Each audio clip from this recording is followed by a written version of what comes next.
Hola chicos, continuamos con la explicación del tema por la página 216 en el apartado de cuadriláteros. Recordamos que los cuadriláteros son polígonos de cuatro lados y sus cuatro ángulos internos suman 360 grados. Tienen dos diagonales. Entonces, podemos clasificar los cuadriláteros en paralelogramos, los que tienen lados opuestos paralelos, o sea, de dos en dos, como por ejemplo rectángulos, los rombos, romboides.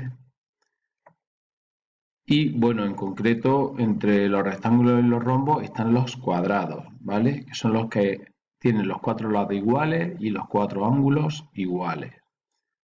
Bueno, esto os fijáis en esta clasificación y es fácil.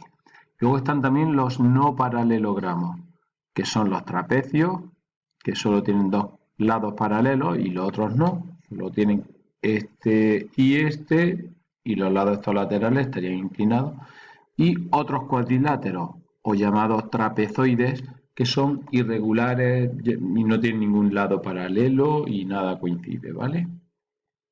Entonces, los paralelogramos se llama paralelogramo al cuadrilátero cuyos lados opuestos son paralelos.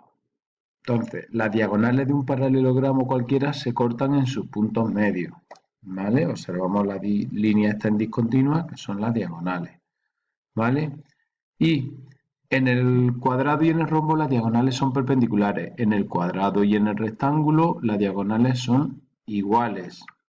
Vemos un cuadrado y un rectángulo que son de la misma longitud. Sin embargo, en el rombo tenemos una diagonal menor, diagonal mayor, y en el rombo tenemos otras distintas longitudes. Esta es más corta y esta es también mayor. Rombo y romboide, ¿vale? Eje de simetría. El romboide no tiene eje de simetría. Este de aquí no. Pero sin embargo, el rectángulo y el rombo tienen dos ejes de simetría y el cuadrado, además de estos que son perpendiculares, tiene otros dos más que pasan por la esquina, ¿vale? Bien. Los trapecios. Un trapecio es un cuadrilátero con dos lados paralelos y otros dos lados no paralelos. Tenemos la base menor, la base mayor, que están separados a una distancia, que es la altura, y luego están cada uno de estos lados inclinados, ¿vale? Hay un trapecio un poco peculiar, hay dos, mejor dicho.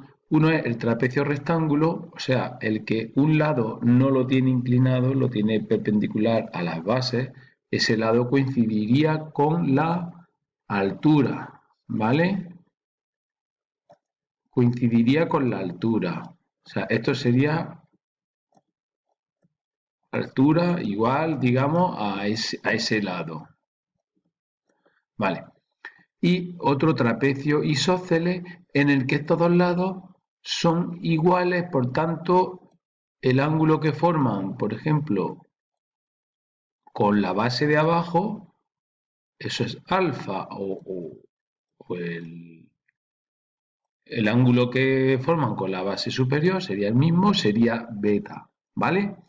O sea, son cuando se producen además simetrías en estas figuras, muchas veces nos van a simplificar porque de tener aquí un 2 en un trapecio normal, un 2 3 4 ángulos diferentes, aquí sin embargo en el trapecio isósceles tenemos que este igual a este y este igual a este, por tanto tenemos dos ángulos como digamos como incógnita, ¿vale? Pero aquí tenemos cuatro, pero el eje de simetría nos simplifica. Entonces, si yo averiguo este, ya sé este. Y como todos tienen que tener 360, si la suma de las dos alfas, que serían los ángulos, por ejemplo, que conozco, se la resto a 360, me da la suma de beta, o sea, 2 beta. Entonces, esa suma la divido entre 2 y me daría ya cada uno de estos ángulos, beta. Cuando yo tengo este triángulo, yo sé que esto es perpendicular, es 90 grados, vaya, que mal escribo aquí, ¿no? Ah, sí, 90 grados. Entonces ya sé que este y este, pues bueno, ya solo tengo dos incógnitas de ángulo, ¿vale? Vale. Bueno, pues los trapezoides, como no tienen un par de lados paralelos, se llaman eso, pues trapezoides, ¿no? Por ejemplo, la forma de una cometa, cualquiera, sí. Pueden tener simetría o no, pueden ser pues cualquier figura. Esta no tiene nada que ver, un, dos, imaginaros que son cuatro lados totalmente diferentes. Bueno, pues, y haciendo los ejercicios, uno y dos, ¿vale? Luego lo recordaré. Continuamos con polígonos regulares. Polígono regular es el que tiene sus lados iguales y sus ángulos iguales. Al triángulo regular lo hemos llamado triángulo equilátero y al cuadrilátero regular cuadrado. Bueno, pues aquí tenemos un triángulo, por ejemplo, un cuadrado y así sucesivamente, un pentágono, un hexágono.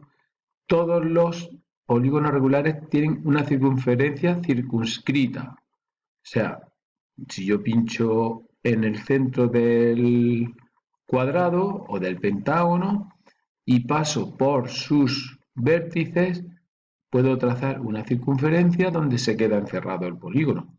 Aunque también hay otra que pasaría por los puntos medios, por ejemplo, así. Pero bueno, eso no sé si lo veremos después, ¿vale? Pero que lo sepáis, por los puntos medios también puedo pasar otra, ¿vale? Interior, ¿vale? Esa sería una circunferencia interior, pero bueno, que esa sería, el radio de esa circunferencia sería lo que llamamos apotema, ¿vale? Que es la distancia del centro del polígono al punto medio de los lados. Pero bueno, esta circunscrita que nos estábamos refiriendo aquí, se tendría un radio, que es la distancia del centro del polígono a los vértices, y esa es la que me encierra a la circunferencia circunscrita, ¿vale? Bueno, pues el apotema, ojo, que lo vamos a utilizar en muchas ocasiones para hallar áreas, porque nos vamos a basar en estos triangulitos que se forman para hallar las áreas del polígono. Porque si yo considero, por ejemplo, un quesito de polígono, ¿vale? Ya os lo adelanto, si yo calculo el área de este triángulo, ¿vale? Cuando yo lo multiplique por 6 me da la área del polígono, porque el hexágono, en concreto me centro en este, tiene 6 quesitos, ¿vale? Pues si yo averiguo el área de uno, lo multiplico por 6 y ya sé cómo calcular el área del hexágono, ¿vale? Bueno, observamos que en los polígonos regulares vamos a tener ejes de simetría, porque al tener los lados iguales y los ángulos iguales, por ejemplo, este sería el triángulo, este sería los ejes de simetría, del cuadrado, ¿vale? Que mal escribo. Esto sería ejes de simetría del pentágono, que tendría 10, ¿vale? Y el hexágono, que tendría 12. Bueno, aquí señalo algunos, los que pasan por los vértices, los que pasan por el punto medio de las caras, ¿vale? Hay 12, hay un montón, ¿vale? Bueno, pues también vamos viendo los ejercicios para ver si lo hemos comprendido, ¿vale? Llegamos a la circunferencia. La circunferencia, ya sabéis que es la línea que rodea el círculo. El círculo es todo lo de dentro, ¿vale? Incluida la circunferencia. Pero bueno, lo que es el contorno se llama circunferencia. El círculo dicen que es la figura plana más perfecta porque cualquier recta que pase por su centro es eje de simetría, por tanto tiene infinitos ejes de simetría. Su área es la mayor posible entre todas las figuras que tienen su mismo perímetro, es decir, si con una cuerda queremos delimitar un terreno cuya superficie sea la mayor posible, tendremos que construir una circunferencia, ¿vale? Bueno, pues en torno a la circunferencia pueden ocurrir muchas cosas. Por ejemplo, si yo tengo una recta y esta es la circunferencia, pues decimos que esto es una recta exterior. porque no toca a la circunferencia, ¿vale? Pero pues ahí puede darse el caso que una recta toque en un punto la circunferencia.